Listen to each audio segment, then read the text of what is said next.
Assalamualaikum warahmatullahi wabarakatuh. Kembali lagi bersama Bank Pembahasan.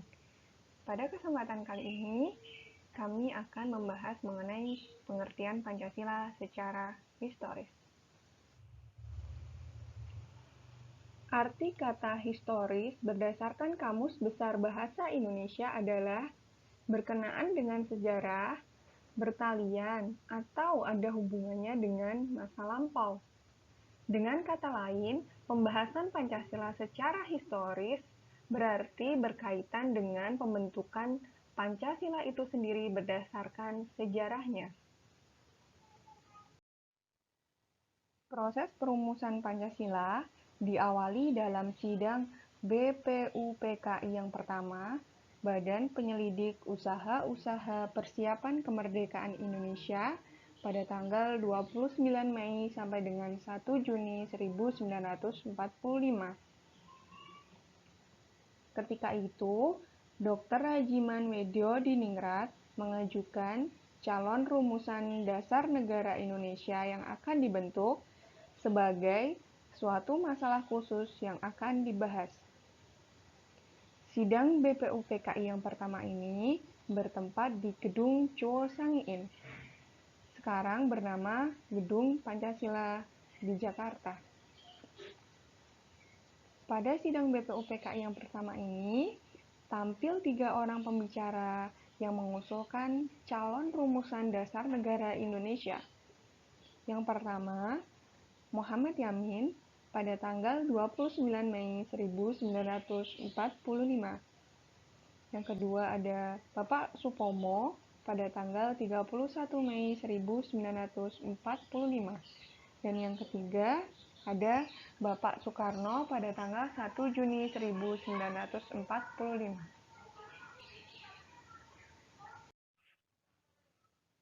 Pada kesempatan ini, Muhammad Yamin mengemukakan pemikirannya tentang dasar negara yang terdiri dari peri kebangsaan, peri kemanusiaan, peri ketuhanan, peri kerakyatan, dan kesejahteraan rakyat. Teman-teman bisa menyingkat dengan Bang Manturase. Bang untuk peri kebangsaan, Man untuk peri kemanusiaan, Tu untuk peri ketuhanan, Ra untuk peri kerakyatan, dan Se untuk kesejahteraan rakyat.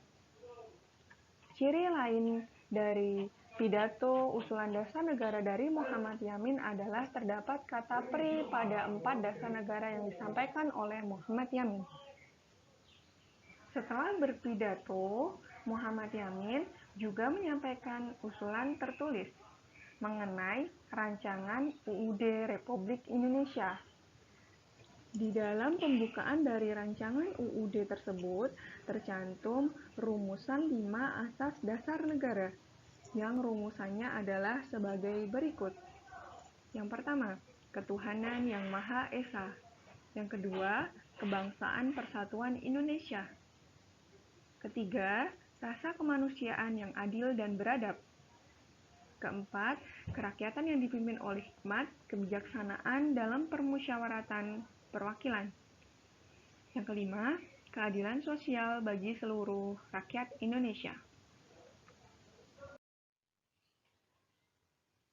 Selanjutnya, usulan dasar negara yang diungkapkan oleh Supomo disampaikan pada tanggal 31 Mei 1945.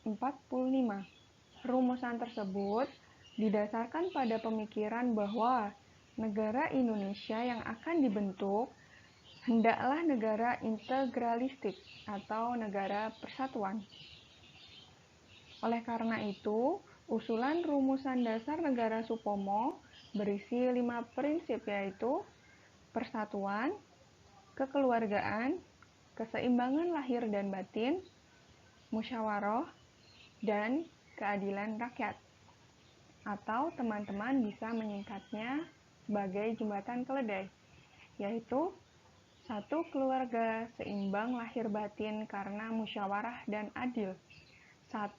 Untuk persatuan, keluarga untuk kekeluargaan, seimbang lahir batin untuk keseimbang lahir dan batin, musyawarah untuk musyawarah, adil untuk keadilan rakyat.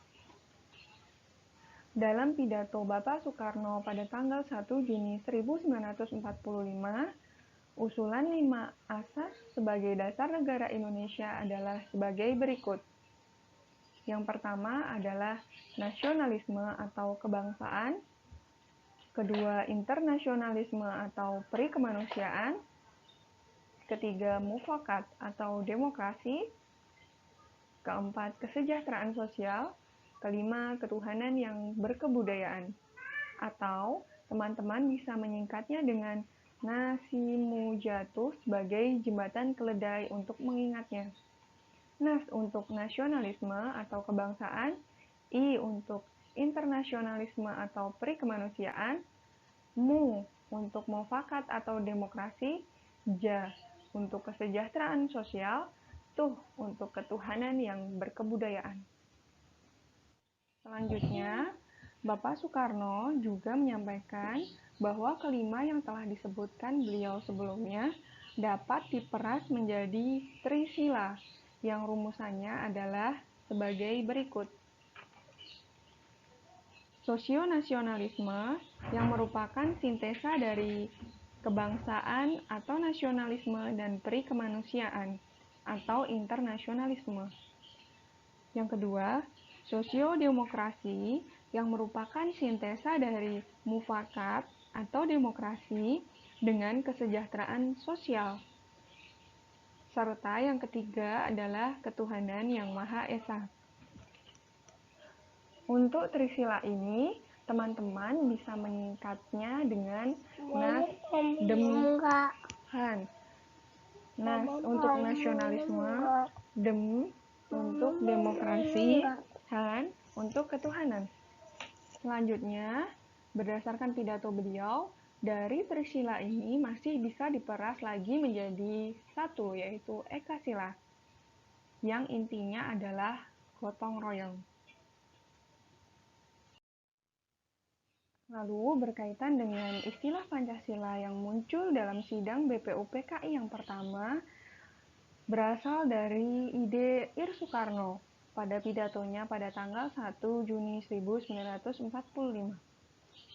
Beliau mengatakan bahwa namanya bukan Pancadharma, tetapi saya namakan ini dengan petunjuk seorang teman kita yang ahli bahasa. Namanya ialah Pancasila. Sila artinya asas atau dasar. Dan di atas kelima dasar itulah kita mendirikan negara Indonesia kekal dan abadi.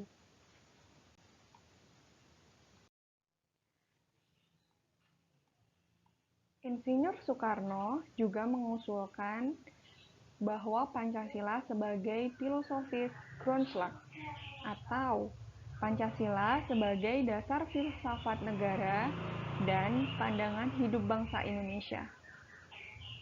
Selain itu, Insinyur Soekarno juga menyampaikan bahwa Pancasila sebagai Weltanschauung, yang artinya adalah pandangan dunia setingkat dengan aliran-aliran besar dunia. Selanjutnya, pembahasan Pancasila secara historis berkaitan dengan Piagam Jakarta pada tanggal 22 Juni 1945. Pada tanggal tersebut, 9 tokoh nasional yang juga tokoh BPUPKI mengadakan pertemuan untuk membahas pidato serta usul-usul mengenai dasar negara yang telah dikemukakan pada sidang BPUPKI yang pertama. 9 tokoh tersebut adalah Soekarno, Muhammad Hatta, A. Maramis, Abikusno Cokrosurojo, Abdul Kahar Muzaki, Haji Agus Salim, Ahmad Subarjo, Kiai Haji Wahid Hasyim, dan Muhammad Yamin. Atau teman-teman bisa menyingkatnya dengan Sutamabit bareng Kahar dan Salim sama Barjo, Hasyim, dan Yamin. Panitia 9 ini berhasil menyusun sebuah naskah piagam yang dikenal dengan Piagam Jakarta yang di dalamnya memuat Pancasila. Perumusan Pancasila dari Panitia 9 itu dikenal sebagai Piagam Jakarta, yang berbunyi sebagai berikut. Ketuhanan dengan kewajiban menjalankan syariat Islam bagi para pemeluk-pemeluknya. Yang kedua, kemanusiaan yang adil dan beradab. Yang ketiga, persatuan Indonesia. Yang keempat, kerakyatan yang dipimpin oleh hikmat, kebijaksanaan dalam permusyawaratan perwakilan. Yang kelima, keadilan sosial bagi seluruh rakyat Indonesia. Selanjutnya, sore hari setelah proklamasi kemerdekaan Indonesia 17 Agustus 1945, Muhammad Hatta kedatangan opsir utusan dari Saigun atau Angkatan Laut Jepang yang berkuasa di Indonesia Timur dan Kalimantan. Opsir tersebut menyampaikan bahwa wakil-wakil Protestan dan Katolik berkeberatan sangat terhadap bagian kalimat sila pertama dalam pembukaan Undang-Undang Dasar, di mana bunyi sila pertama tersebut adalah ketuhanan dengan kewajiban menjalankan syariat Islam bagi para pemeluk-pemeluknya. Selain itu, anggota non-muslim PPKI, yaitu Johannes Latuharhari, Samratulangi, dan IG Ketut Puja mengusulkan agar 7 kata tersebut dihapus. Muhammad Hatta sangat memahami kekhawatiran dari kelompok-kelompok minoritas tersebut. Dan Muhammad Hatta memutuskan untuk membahas masalah tersebut pada sidang PPKI keesokan harinya pada tanggal 18 Agustus 1945. Sebelum sidang dimulai, Muhammad Hatta mengadakan pertemuan pendahuluan dengan anggota PPKI yaitu Ki Bagus Hadikusumo, Wahid Hasyim, M. Kasman Singodimedjo, dan Teuku Hasan. Keempat anggota ini adalah anggota Muslim. Untuk mengingat nama 4 tokoh Islam yang sangat berjasa pada penghapusan 7 kata sila pertama pada Piagam Jakarta demi persatuan Indonesia ini, teman-teman bisa menyingkatnya dengan Bawa Kasan. Ba untuk Ki Bagus Hadikusumo, Wa untuk Wahid Hasyim, Kas untuk M. Kasman Singodimedjo, dan San untuk Teuku Hasan. Nah, pada pertemuan ini, beliau ini menyepakati untuk mengganti kalimat ketuhanan dengan kewajiban melaksanakan syariat Islam bagi pemeluk-pemeluknya dengan kalimat ketuhanan yang Maha Esa. Nah, pada rapat pendahuluan ini juga, atas inisiatif dari Muhammad Hatta, menyetujui bahwa peraturan dalam kerangka syariat Islam yang hanya mengenai orang Islam dapat diajukan sebagai rancangan undang-undang ke DPR, yang jika diterima oleh DPR, maka mengikat umat Islam Indonesia. Selain itu, rapat ini juga menyepakati bahwa hukum nasional berlaku untuk semua warga negara. Perbedaan hukum antara penduduk yang beragama Islam atau beragama Kristen yang akan terdapat terutama dalam bidang hukum keluarga.